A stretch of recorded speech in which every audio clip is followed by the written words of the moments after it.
दीपिका शिक्षा के यहाँ आए हैं। उनके पिताजी माताजी को सम्मान करने आए हैं। हम आज के डेट में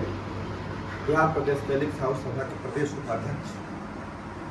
की हैसियत से यह कहना चाहूँगा कि हमारा संगठन जब छात्रों के लिए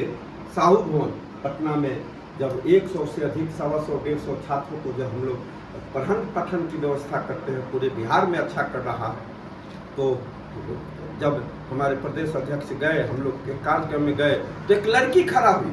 कही कि सर लड़कों के लिए तो आपने तो साहू भवन में जगह बनाया और उनको पढ़ने की व्यवस्था की, हम लड़कियों के लिए आपने क्या किया।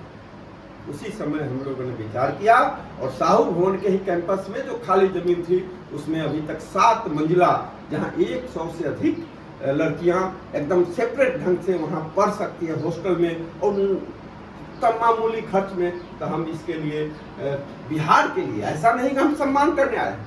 इसलिए भी कर रहे हैं कि हमारी बच्चियां भी आगे बढ़ रही है और आगे बढ़ने के लिए मान गए कि यहाँ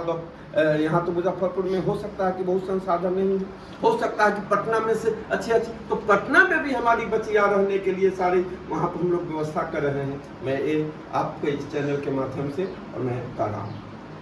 आज एक और चीज़ है कि हम लोग अति पिछड़ी समाज से आते हैं और मैं देख रहा हूँ कि सेकंड टॉपर सीतामढ़ी पुपरी की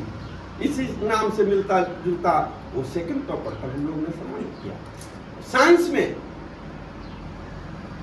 5वां टॉपर बहिलवाड़ा गांव मनोज शाह की, वो लड़की छोटा छोटा गांव में परचून टाइप की दुकान करके तब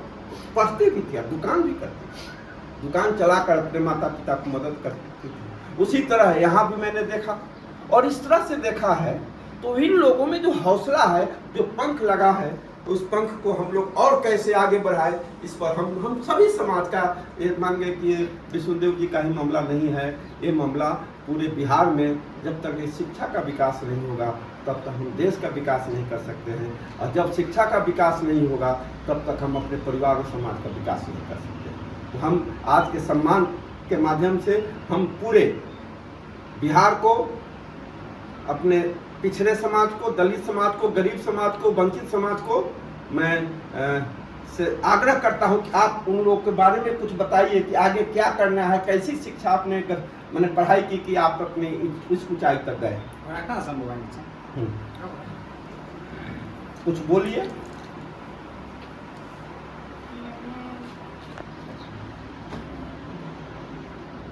बैठ के बोलिए कुर्सी पे बैठ के आराम से बोल।